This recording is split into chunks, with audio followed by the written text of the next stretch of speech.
일본이 80년 전 강제 동원 피해자에게 연금수당으로 단 931원만을 지급하였습니다. 일제강점기가 끝난 지 80년이 넘었지만 아직도 당시 처절한 삶을 겪었던 한국인들이 아직 보상받지 못한 채 하염없이 시간만 흐르고 있습니다. 오늘은 이에 대해서 말씀드리려고 합니다. 일본은 과거 제국주의 시대의 태평양 전쟁을 위해서 피지배국 각국에서 노동력을 차출하였는데 그중 가장 피해를 많이 입은 곳은 대한민국이었습니다.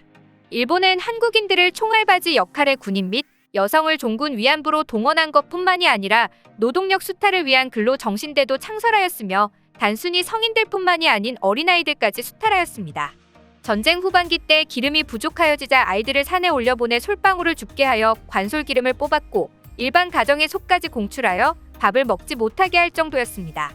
일본의 노동력 수탈은 어린 여성들도 예외가 아니었습니다. 소학교를 졸업하고 일자리를 찾는 10대 소녀들을 유인해 공부를 시켜주겠다. 월급을 후하게 줄 테니 일본에서 취업하자라고 꾀어 일본의 무기 공장, 제철소 등의 남자들도 힘들어하는 곳에 강제로 보내 노역을 하게 하였으며 심한 경우는 잠깐 밭일을 하고 있는 소녀들을 납치하듯이 끌고 온 사례도 적지 않았습니다.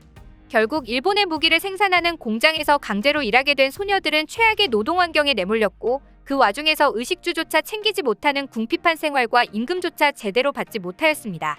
그나마 공장에서 일하는 것은 다행이었습니다. 사할린 갱도나 적도 근처에 있는 섬에 징용된 한국인의 대우는 독일의 아우슈비츠 절이 가라할 정도로 심하였으며 탄광, 군수공장, 토목공사장에서 인간 이하에 대접받으며 12시간 이상의 노동에 시달렸으며 높은 강제노동과 구타로 인해 처참하게 굶어 죽게 되었습니다.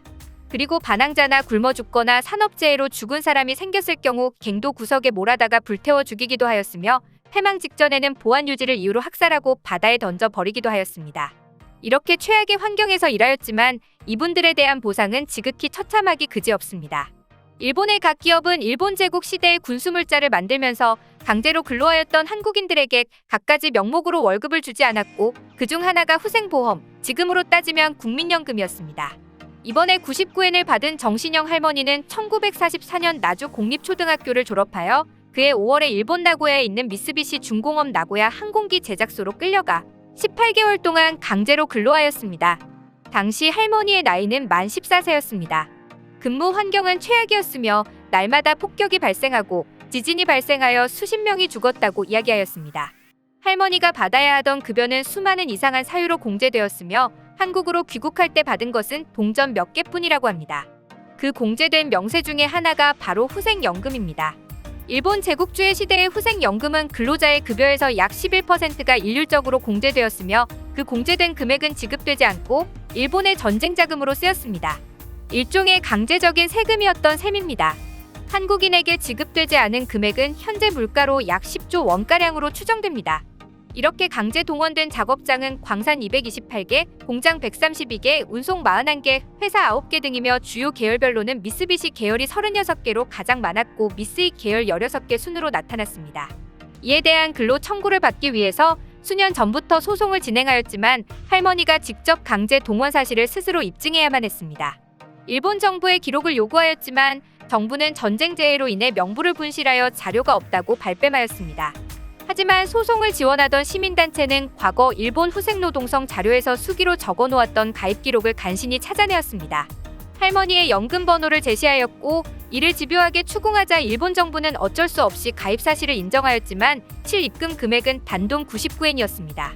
99엔이면 당시 기준으로는 소 2마리 이상을 살 수 있는 금액이었지만 화폐가치 변동조차 전혀 고려하지 않은 채 지급함으로써 한국인의 인권을 모욕하는 행위를 하였습니다. 그리고 이런 행위는 처음이 아닙니다. 2009년에도 후생연금 탈퇴 수당 명목으로 강제 동원 피해자들에게 각각 99엔을 지급했다가 국민적 공분을 샀습니다. 2014년엔 4명의 피해자에게 199엔씩 지급했습니다. 일제 강제 동원 시민 모임은 4일 오후 광주광역시의회 시민소통실에서 기자회견을 열고 무릎 꿇고 100번 사죄해도 부족할 판에 일본 정부는 90대 피해 할머니들에게 껌 한 통 값도 안 되는 돈을 지급해 또 한 번 피해자들을 우롱했다며 악의적인 모욕 이외엔 더 이상 설명할 길이 없다고 비판하였습니다. 후생노동성 대신 직속의 연금 기록 문제특별팀 실장을 맡았던 노무라 슈야 일본 주우대 법과대학원 교수는 연금 기록이 체계적으로 정리되지 않았지만 가볍게 끝낼 문제가 아니며 확실히 전모를 조사해 정부 책임하에 처리해야 한다고 강조하며 일본 정부를 강하게 비판하였습니다. 한편 일제강점기 때 미쓰비시 중공업에 강제 동원된 13에서 15살 여자 어린이는 300여 명이며 후지코시 공장에 동원된 근로정신대는 1089명으로 알려졌습니다. 일본 정부는 그들에게 체납한 세금을 악독하게 받아내기로 유명합니다. 연체된 지방세들은 민간에 위탁시켜서 철저하게 받아내며 수도와 전기를 끊어버리고 날마다 집에 방문하여 세금 납부를 종용합니다. 탈세를 목적으로 신고를 안 할 경우 최대 40%까지 가산세를 납부하게 됩니다. 그리고 유명 드라마를 보면 일본 은행에 대해서 세무조사를 실시하는 장면이 있는데 매우 고압적이고 존댓말이라고는 찾아볼 수 없을 정도로 사람에 대한 우대를 찾아볼 수 없습니다. 그렇게 자기들 돈은 철저하게 징수하면서 자기들 때문에 피해를 받았으며 마땅히 보상해줘야 하는 돈들은 나 몰라라 하는지 그 나라의 국민성을 알게 하는 모습인 것 같습니다. 지금까지 2시간 빠른 뉴스였습니다. 내용이 좋으셨다면 구독, 좋아요, 알림 설정 부탁드립니다. 우리에게 큰 힘이 됩니다. 청취해주신 분들 모두 오늘 하루 행복하시고 건강하시길 바랍니다. 감사합니다.